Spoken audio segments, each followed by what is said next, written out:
quiero agradecer la presencia de todos ustedes y hoy vamos a presentar el tema de la experiencia del manejo quirúrgico en pacientes con Parkinson, para lo cual tenemos el honor de tener con nosotros al doctor Fiaclo Jiménez Ponce. El doctor es neurocirujano, él es doctor en ciencias biomédicas, investigador nacional nivel 2 y al cual le agradecemos haber aceptado venir a compartir con nosotros. Adelante. Gracias, muy amable. Gracias por su asistencia. Creo que no necesita el micrófono, ¿sí? ¿Cómo ven? Mejor así. Te voy a tener que manejar el... Pues gracias por la invitación de la doctora Laurita Gutiérrez, compañera mía hace un buen rato, y que me encanta poder venir a platicar con ustedes la experiencia de casi 30 años de trabajar con pacientes con enfermedad de Parkinson y la cirugía, que es un tópico especialmente interesante, tal vez a veces un poco controversial. Les voy a platicar de lo que hemos hecho en el Hospital General y fuera de ahí. Y bueno, empecemos con los problemas. La prevalencia de la enfermedad, la eficacia de la neurocirugía como tratamiento, la seguridad de los procedimientos, el costo de atención, los mecanismos de acción de la lesión y la multiplicidad de blancos quirúrgicos. Y por supuesto un tema, al final dejaremos un espacio para preguntas. Aunque existen muchos datos a nivel internacional sobre la incidencia y prevalencia de la enfermedad, hasta el momento todavía los datos más aceptados fueron los que publicó el doctor Enrique Otero Siliceo en el Instituto Nacional de Neurología y Neurocirugía, donde se dice que de 14 a 44 por 100.000 habitantes pacientes padecerán la enfermedad de Parkinson, lo cual quiere decir que aproximadamente pues, habrá cerca de 50.000 personas más o menos que tienen la enfermedad de Parkinson.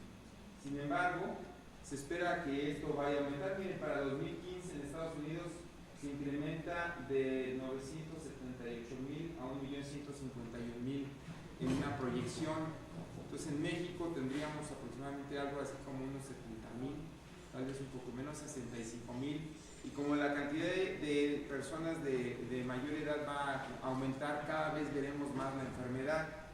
No es el motivo de esta plática hablar de la etiopatogenia o de la etiología, pero sabemos que es una enfermedad compleja degenerativa. Es la segunda causa de enfermedad degenerativa después de los 60 años. La primera en el mundo es Alzheimer, la segunda es enfermedad de Parkinson. Y parecería que tiene que ver con varios genes. Se han descrito hasta ahora 16 genes involucrados, pero que explican un poco menos del 10% de los casos, o el 10% aproximadamente. Y tiene que haber un factor medioambiental también de contaminación, y tiene que ver con el estrés oxidativo, y tiene que ver con la enfermedad mitocondrial, y bueno, cada vez sabemos más al respecto, pero lo cierto es que el tratamiento farmacológico sigue siendo el estándar de oro, y el estándar de oro sigue siendo el tratamiento con levodopa.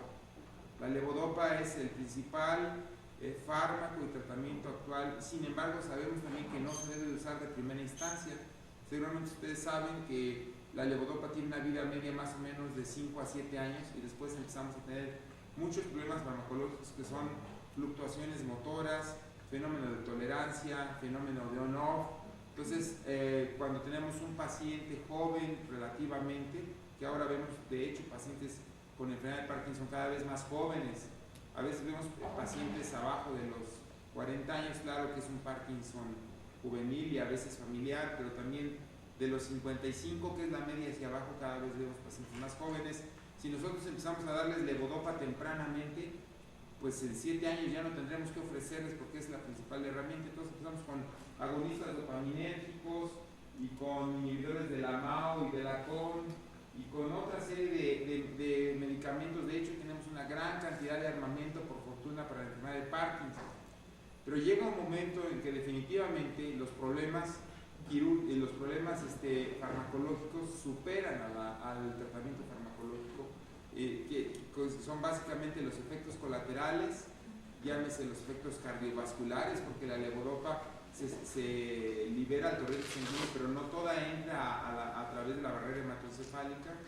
Los efectos colaterales, como les mencioné, fluctuaciones motoras, fenómeno on-off, tolerancia, trastornos psicóticos, gastrointestinales el costo de los medicamentos. En total, esto ha llevado a la estimulación cerebral profunda del núcleo subtalámico, que se considera ahora una alternativa del tratamiento, o sea, cirugía.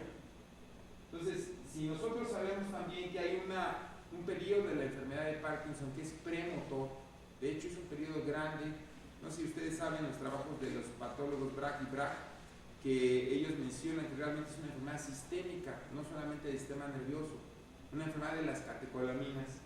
Cuando llega realmente el paciente a la etapa motora, bueno, pues vamos a tener un tiempo útil en el que el paciente puede todavía tener una calidad de vida. Pero ¿quién de ustedes no ha visto un paciente confinado a una silla de ruedas o a la cama con todos los trastornos de las enfermedades degenerativas del sistema nervioso? Y bueno, que prácticamente ya nada le funciona de los medicamentos. Tiene 5 o 6 medicamentos a dosis altas, duerme poco, come mal, tiene inversión de ciclo sueño-vigilia, ya no solamente tiene temblor, ya desapareció el temblor, está rígido, bradicinético, se cae, empieza con trastornos demenciales, en fin, una enfermedad compleja. La cirugía en la enfermedad de Parkinson no tiene poco tiempo. El primer reporte es de 1949. De hecho, los primeros abordajes quirúrgicos se hicieron a través de craneotomía, esto es abrir el cráneo, cortar la corteza, ir a los núcleos basales y seccionar. De hecho, hubo propuestas de lesionar la vía piramidal, esto es las neuronas que van de la corteza motora primaria, gracias, hasta la médula espinal. Obviamente, ¿qué ocasionaba esto? Pues ocasionaba paresia. Entonces quitaban los signos, pero pues dejaban al paciente hemipléjico. Pues valiente cosa, ¿no? Sale más caro el caldo que la albóndiga. Perdonando ese viejo dicho, pero es cierto. La verdad es que cuando por accidente Cooper y Mayer lesionan la vía que va del estriado al globus pálido interno, en un paciente con un tumor, accidentalmente lesiona la arteria coroidea anterior que tiene las lentículas estriadas, y era un paciente que además tenía Parkinson. El paciente al día siguiente no estaba parético y no tenía temblor, y no tenía rigidez. Oye, ¿qué pasó? ¿Qué fue lo que hicimos? Entonces empezaron a hacerse ya sistemáticamente las lesiones del estriado, del globus pálido. Entonces fíjense, este es el circuito más aceptado para explicar la enfermedad de Parkinson. La corteza de asociación bombardea el estriado, tiene una vía directa y una vía indirecta. La vía directa y la vía indirecta desembocan en el globus pálido interno, y la sustancia nigra reticulata que bombardea el tálamo, que bombardea la corteza motora que va hacia la médula espinal. Esto está regulado por la vía dopaminérgica de la sustancia nigra pars compacta. Entonces, se desbalancea al no haber dopamina de aquí hacia el estriado, y se bloquea la vía directa, que es inhibidora, y se exacerba la vía indirecta, que es excitadora. El núcleo subtalámico acaba estimulando sobremanera el globus pálido interno, que inhibe al tálamo, que inhibe a la corteza motora. En consecuencia, el Parkinson es una enfermedad por déficit. Aunque tenemos temblor, rigidez, bradicinesia y todos los trastornos realmente motores y en general son como déficit, así se considera en neurología. Bueno, entonces cuando se lesiona el globus pálido, se inhibe la vía indirecta, que es la inhibidora. No sé si me explico. Posteriormente ustedes pueden ver que han aparecido a través de diferentes autores en diferentes años lesiones. Pueden ver que en rojo están los autores que han hecho estimulación, o este es verde, ¿verdad? En verde están los que han hecho lesión, y han sido muchos a lo largo de los años. Unas fotos de cirugía. La cirugía ya no se hace a cielo abierto. Apareció por fortuna en los años 50 lo que se llama cirugía estereotáctica de manera sistemática. La cirugía estereotáctica consiste en realizar un marco alrededor del cráneo, fijar por supuesto el área alrededor del cráneo.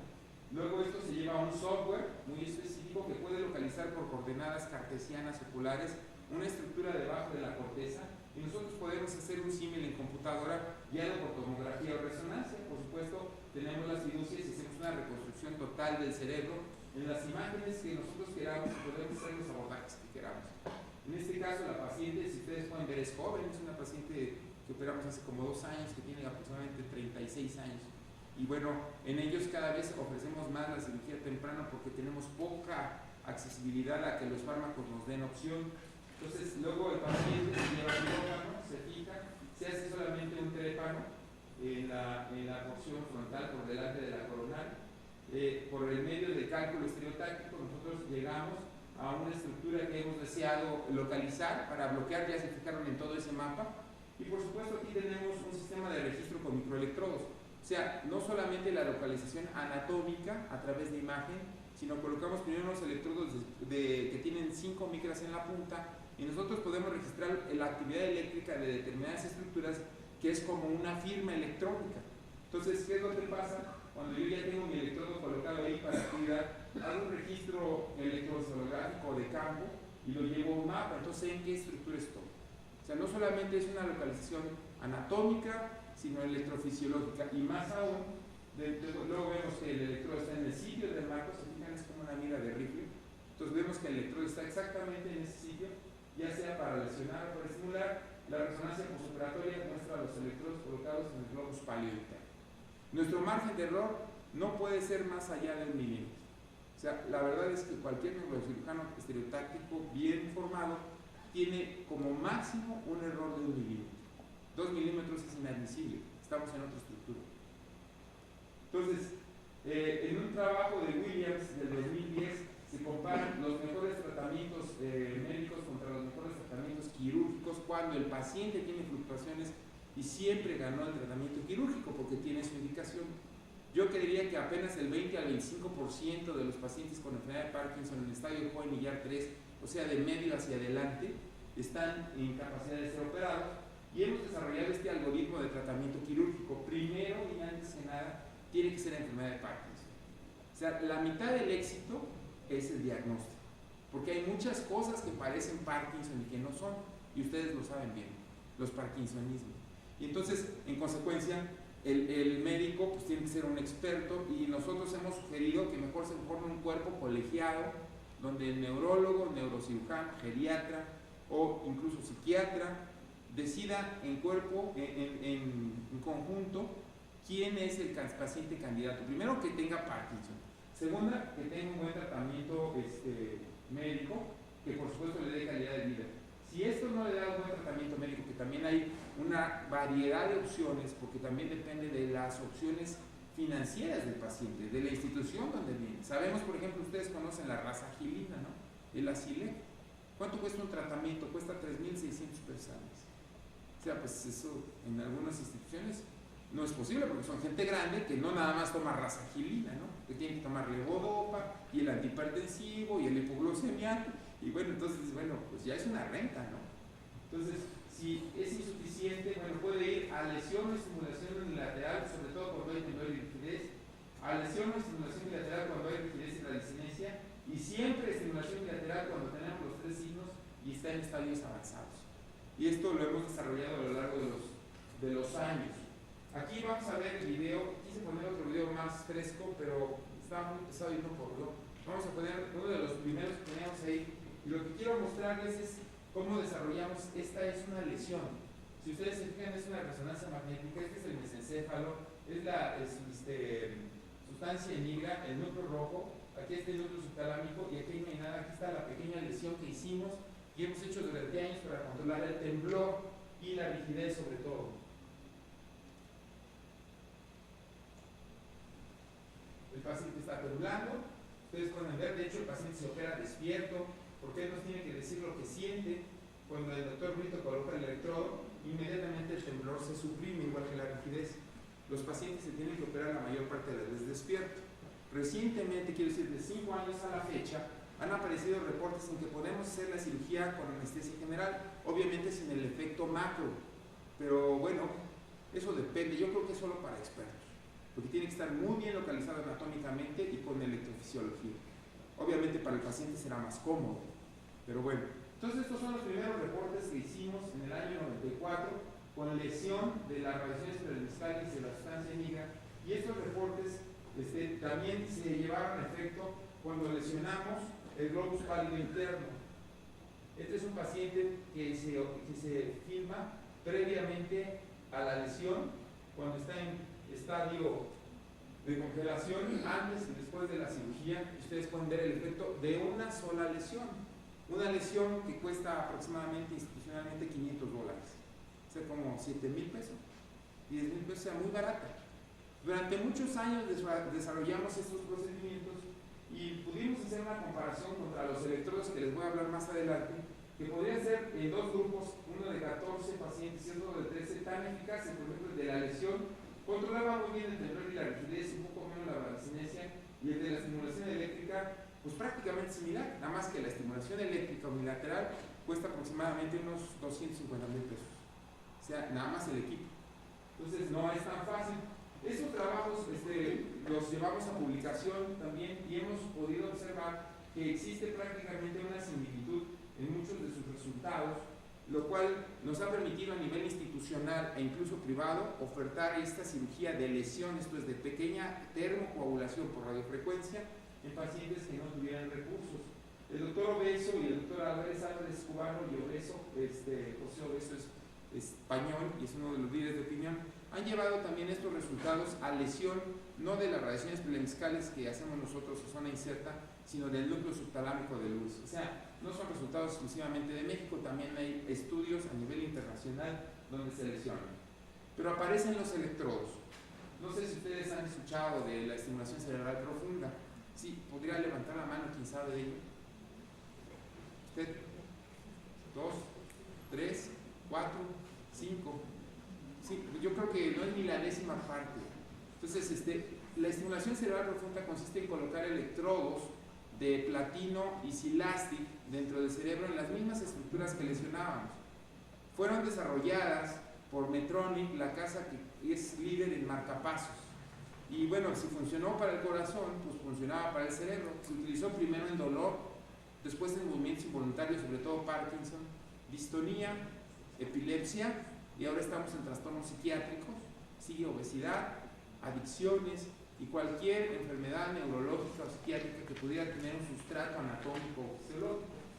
Por supuesto que la ventaja es que sea ajustable, porque si cada electrodo, como libera una cantidad de corriente eléctrica, pues los parámetros que son la amplitud de voltaje o amperaje, la frecuencia de disparo, el ancho de pulso y los diferentes programas que tienen, porque ahora son pequeñas computadoras realmente, permite que hagamos, como se dice, el traje a la medida del paciente, lo que el paciente necesita. Por supuesto tiene que estar el electrodo colocado en su sitio, porque si está en otro sitio no va a funcionar o va a ser un efecto colateral. Es no lesional, quiero decir, no se destruye, realmente es un electrodo de 1.5 milímetros, es combinable, puedo poner diferentes electrodos y se habla de un efecto de neuroprotección porque se supone que tiene un efecto trófico, pero no se ha demostrado. Sin embargo, es altamente costoso. El mejor equipo es como los carros. Cuando me preguntan mis pacientes, digo, pues es como ¿qué carro quiere usted comprar? ¿Qué carro podemos comprarnos, no? El sistema más económico, les digo que está alrededor de 250,000 pesos. El más caro cuesta 550,000 pesos. O sea, el puro equipo. Claro, el más barato dura 3 años, es unilateral y bueno, funciona, ¿no? Y el más caro dura 10 años, es bilateral, es cargable y tiene 1000 monerías, ¿no? Claro que es mejor para el paciente, es muy cómodo para el paciente. Es un cuerpo extraño, finalmente, se necesitan equipos de trabajo muy especializados para colocarlos y monitorización cercana. O sea, si el paciente vive en Tijuana y no hay alguien que realmente lo pueda ver allá, bueno, a lo mejor del otro lado de la frontera. Bueno, en Chiapas a lo mejor es difícil que le dejemos un aparato. Por supuesto que hay una comparación de lesión versus estimulación en cuanto a mortalidad. Fíjense en la mortalidad por lesión, 1%, o sea, por lesión. ¿Cuánto es la mortalidad por una colecistectomía laparoscópica? Más o menos, ¿saben?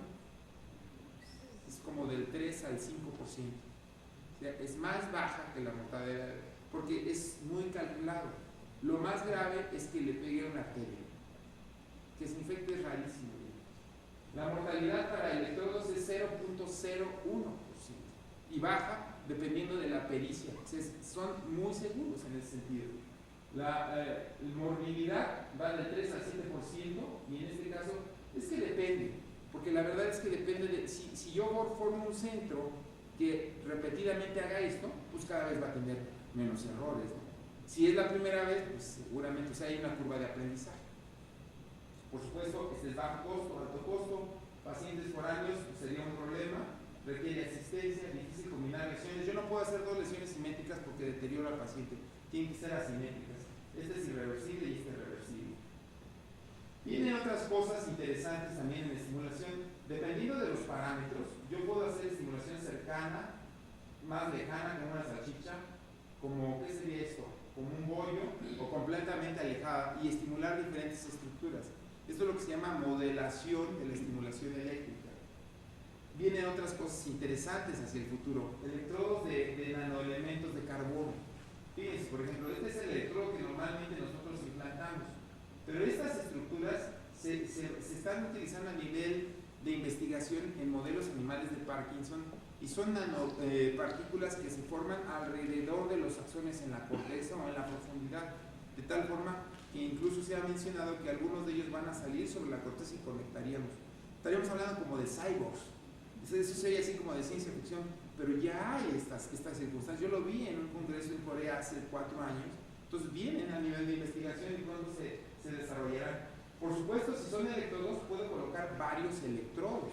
O sea, de hecho, existen algunos trabajos donde se colocan, si ustedes se fijan, hay 2 en el núcleo subtalámico, o sea, uno en cada lado. Aquí está uno, aquí está otro, y aquí está el globus pálido. Entonces, afectaríamos a la vía por diferentes estructuras, no solamente en un solo paso. Y bueno, regresamos a nuestro esquema, ¿se acuerdan? De estimulación eléctrica. Entonces, ¿qué hacer en este sentido? Esta es una paciente que fue implantada en las radiaciones prediscales, una inserta, y que tenía todas las complicaciones de la enfermedad de Parkinson en estadio avanzado. Si se fijan, tiene temblor, congelamiento de la marcha, rigidez, y cuando toma la levodopa tiene muchas disquinesias, tiene tantas disquinesias y movimientos involuntarios que puede ser incluso más molesto que la propia enfermedad. Entonces se implantó bilateralmente en la región mesencefálica y estos son los resultados posterior a la estimulación eléctrica. O sea, la verdad es que sí les da calidad de vida, mucha calidad de vida. Los pacientes pueden regresar inclusive a trabajar, que es el objetivo final que nosotros queremos. O sea, yo no quiero que el paciente regrese a una silla, yo quiero que regrese a sus actividades que él debería de hacer. Por eso es muy importante que lo evalúe un comité, porque si el paciente está demenciado, no va a regresar aunque le quite la rigidez. Entonces es muy importante saber, y hay criterios muy específicos para operar a un paciente. Nosotros hemos desarrollado ahora un proyecto de investigación subvencionado por CONACYT, donde nosotros evaluamos el efecto de la lesión, porque desafortunadamente, bueno, en el Hospital General, que es donde más hemos trabajado en estos años, pues poca gente puede tener acceso a comprar un equipo tan caro. Entonces yo me he preguntado, bueno, ¿y qué vamos a hacer? ¿Vamos a seguir haciendo lesiones? ¿O nos restringimos? En este esquema, nosotros lo que hacemos es ponerle a un paciente una pantalla delante y le decimos que cuando primero dice pausa, que fija su atención, y cuando dice después de pausa, usted puede darle clic en el momento que quiera. Entonces, y aparecen diferentes estímulos y él va a dar diferentes clics. Quiere decir, fíjense, el temblor es suprimible por cirugía, ya sea lesional o estimulación eléctrica. La rigidez le va muy bien. Uno de nuestros principales problemas es la bradicinesia, lentitud. El paciente se empieza a caer y cuando se va a caer, no hace esto que yo hice, ya estaría en el piso. Ese reflejo postural, ¿de qué depende?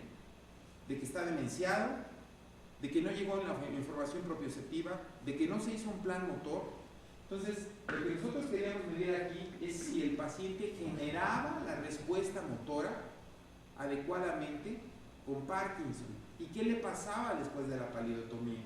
Entonces, lo que hicimos, bueno, fue hacer, ahorita llevamos 14 pacientes, esta imagen es de 10 pacientes con palidotomía y este diagrama es lo que conocemos como el CNV o potencial de contingente negativo. El potencial de contingente negativo es preparatorio y tiene que ver sobre todo cuando tenemos un estímulo diferente. Si yo camino así y me encuentro delante de un escalón que no planeé, tengo que dar un paso extra. Es algo que se me presenta de manera contingente y el paciente con Parkinson no lo puede prever. Entonces, lo que vemos, este es normal en un sujeto de la misma edad Y estos son las mediciones de CNVs en diferentes pacientes con Parkinson. Pueden ver la diferencia. ¿Qué es la diferencia? No hay pendiente, ¿se fijan? No hay cantidad de neuronas suficientemente aglutinadas para dar la respuesta. Y no sé si alcancen a ver que hay dos pequeñas líneas, una es antes y otra es después de la palidotomía, o sea, de la lesión. No hubo cambio por la palidotomía, aunque clínicamente ustedes vieron el efecto que mejoró, electroencefalográficamente no hubo cambio. Y tampoco hubo cambio en sus funciones cognitivas porque le hicimos pruebas neuropsicológicas. Entonces, en consecuencia, lo utilizamos también con una vía visual, vía auditiva normal y vía auditiva específica. No había efecto sobre las funciones cerebrales en el sentido de que pudiéramos hacer una diferencia diaria bajo la curva antes y después de la palidotomía. ¿Qué nos falta? Nos falta hacerlo con estimulación eléctrica y en eso andamos. Hemos operado ahorita 3 pacientes con electrodos y esperamos que nos dé diferencias.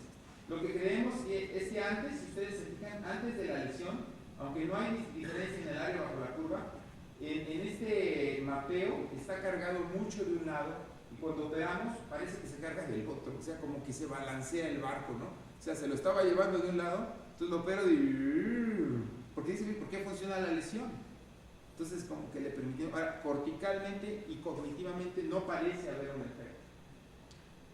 Hablemos un poco de células madre, si les parece. Células madre, ¿se acuerdan? Que el doctor Ignacio Madrazo hace años propuso colocar médula suprarrenal en el núcleo caudado, pero fue a través de una craneotomía. Y yo tuve oportunidad, de hecho mi tesis de neurocirugía fue 10 pacientes tratados con medicamento, 10 pacientes tratados con cirugía lesional y 10 pacientes trasplantados seguidos a lo largo de un año. Y el mejor efecto sintomático fue la lesión. Los pacientes que se operaron, digo que no se operaron, que fueron solamente tratados con medicamento, se fueron deteriorando. Y los pacientes trasplantados no mejoraron de los síntomas, pero parecería que la enfermedad se detuvo. Desafortunadamente, hacer una laparotomía, sacar la suprarrenal, machacarla, hacer la craneotomía, hacer la corticotomía, tenía 20% de mortalidad. Entonces, no se hizo más. Ahora se hace por estereotaxia. Y si estereotaxia, bueno, células madre. ¿Pero qué células madre? Hematopoyéticas, mesencefálicas, alogénicas. Entonces, las mejores células madre son de mesencéfalo humano, desarrollados a lo largo de cultivos y pases y pases y pases. Oye, ya está la célula madre desarrollada, ¿y cómo sabemos que se va a quedar en el sitio y no va a migrar? O que se va a diferenciar a una célula productora de dopamina, o que no va a producir tumores, o que no se va a morir. O sea, todos estos años, me ha tocado vivir la historia desde hace 25 años de los trasplantes, y las células madre vienen y vienen fuerte. De hecho, todas estas observaciones que se hicieron, por ejemplo, este es un cerebro de roedor, han permitido demostrar en cortes histológicos y en PET-CT que las células madre que actualmente están por venir en forma clínica son capaces de hacer lo que se llama homing, o sea, las inyecto y no migran, no se mueren, no producen tumores. Pero vamos a ver qué pasa. Ahí les platico, ustedes se enterarán. Bueno, hablemos un poquito también entre ¿por qué operar? ¿Quién no es una necedad de los neurocirujanos? A fuerza quieren estar haciendo cosas ahí. Bueno, la falta de productividad del paciente es el 40% de los gastos. ¿Y el cuidador? Alguien tiene que cuidar al paciente, ¿no? Y los medicamentos. O sea, no es tan simple. Claro, estoy hablando de Parkinson, pero así podría hablar de todas las enfermedades degenerativas crónicas. Realmente la idea sería restablecer al individuo a la sociedad. Bueno, pues qué ambicioso. Pero pues eso debería buscar la medicina. O a lo mejor sería prevenir también. Pero ¿cómo prevenimos el Parkinson? La verdad es que esto, por ejemplo, es de Chen, ¿no? Un investigador chino en Estados Unidos. Y ahora estamos viendo solamente los signos motores: temblor, bradicinesia, rigidez, pérdida del reflejo postural. Pero ¿qué hay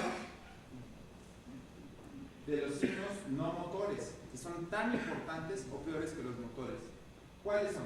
Trastornos de la olfacción, pero no solamente de la olfacción, es de la degustación también, son de los estados emotivos. Los pacientes con Parkinson son impulsivos, tienen ludopatía, a veces tienen hipersexualidad, ¿verdad?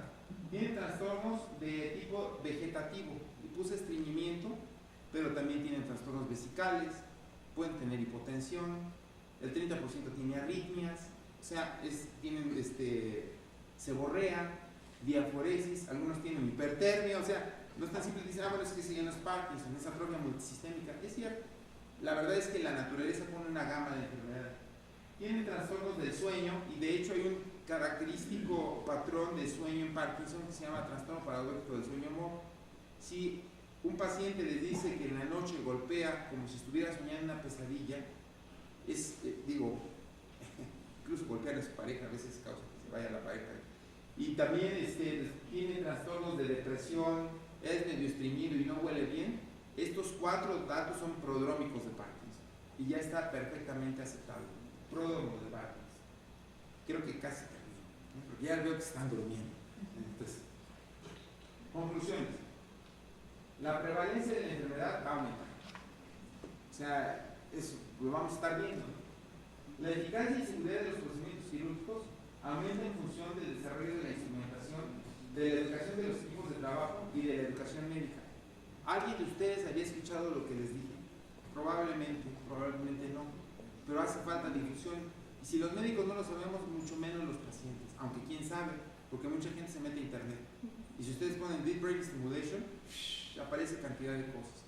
Ahora, México son muchos Méxicos, nuestro mundo son muchos mundos. O sea, si yo hablo de esto en la Sierra de Guerrero, pues, ¿de qué me hablas? No saben ni qué es Parkinson. Bueno, perdón, pero así es. Luego, la cirugía ablativa persistirá. Déjenme decirles, bueno, yo me dedico a esto. En noviembre del año pasado fui a un curso de actualización a Atlanta. Pues quería ver bien las cosas nuevas, saber qué vienen electrodos y que no, pues aparatos, sí lo vi cosas increíbles, aparatos desechables, o sea, cada vez más sencillo. Pero lo que más me sorprendió, doctores, es que los norteamericanos estaban volteando a ver la lesión después de que durante años la hemos hecho en América Latina o en países de Europa del Este o en Asia por los costos, porque además hay que cambiar las baterías que son costosas. Y bueno, yo me acuerdo que presenté y alguna vez alguien me dijo, ¿cómo puede ser que en México sigan haciendo lesiones? Pues en Estados Unidos, para ellos el top era enseñarme paleotomía. Le enseñé a mí las fotos de las pálidas que hago. Sí, tenemos años. ¿Por qué regresan en el país más poderoso del mundo a ver las lesiones? ¿Por qué? ¿Por qué será? Costos. O sea, costos. La medicina es muy cara. Obama tiene una ley muy fuerte, ¿no es cierto? Y yo les dije, oye, si ya no pueden pagarlo, les dije que se ponen serios. Casi me sacan del curso. O sea, sí, es que la verdad somos un mundo global. No puede ser que siga manteniéndose una diferencia de clases. Ya estoy hablando de finanzas y sociedad, pero sí es cierto. Finalmente somos un solo mundo. Entonces, bueno, seguiremos viendo lesión. Y funciona, funciona. Si ustedes vieran a los pacientes que con una pequeña lesión bien indicada le dan calidad de vida y regresa a trabajar, bueno, pues hay que seguirlo haciendo. El desarrollo de nuevos sistemas disminuirá los costos, claro, la competencia. Medtronic es el líder, pero ya vino Sanju, que por cierto la formó un México-americano, ya se la vendió, bueno, y ya viene Boston Scientific. Entonces las competencias y empiezan a bajar costos y vamos a ver, ¿se acuerdan del primer celular gigantesco que había? Parecía un ladrillo, ¿no? Y ahora pues aquí están, ¿no? Hasta lo regalan, ¿no? Ah, sí, no contrate un plan, a la mejor así va a ser después, ¿no? Contrate un plan de electrodos y opérese. Bueno, nunca sabe, ¿no? ¿Qué tal si hacemos algo así? Sí. Estrategias emergentes aparecerán en los próximos años. Yo estoy convencido que en los próximos 5 años vamos a ver cosas sorprendentes, por lo menos en mi área, porque además lo vivo y creo que en muchas áreas de la medicina. ¿Cuál es nuestro problema? La diferencia de clases sociales. No todo el mundo tiene acceso a ello, ni a la educación. Y bueno, ya pueden hablar de la política y ya no saben. Combinación de blancos quirúrgicos múltiples, así como de estrategias de corregir la enfermedad como tal, pues hablarían de opciones que no sean propiamente quirúrgicas. ¿Sí? Podríamos decir que, miren, concluyo con eso. En el pueblo de Molango, no sé si lo conocen, está en Hidalgo, ¿lo han escuchado? Molango es un lugar que tiene una alta cantidad de niños con trastorno por déficit de atención y hay un grupo de investigadores del Instituto de Salud Pública que han estado estudiando estos niñitos. Es secundario la contaminación por manganeso. El manganeso es el principal contaminante también para Parkinson actualmente. Y no se ha estudiado, ya no pude ir a hacerlo porque no me alcanzó el tiempo. Pero es seguro que si limitáramos, fíjense, tenemos la combinación de genes que son precursores del Parkinson, sobre todo la alfa-sinucleína, que es el PARC1. Pero si además metemos manganeso que contamina el agua o el ambiente como un molango, y además metemos estrés oxidativo y llega a la edad, Parkinson. Entonces, son enfermedades multifactuales y entonces tendríamos que ir desmenuzando una por una. Y esto es una alternativa paliativa de tratamiento. Pues creo que ese sería el mensaje, Laura. No sé si quieran hacer algún comentario, pregunta o crítica.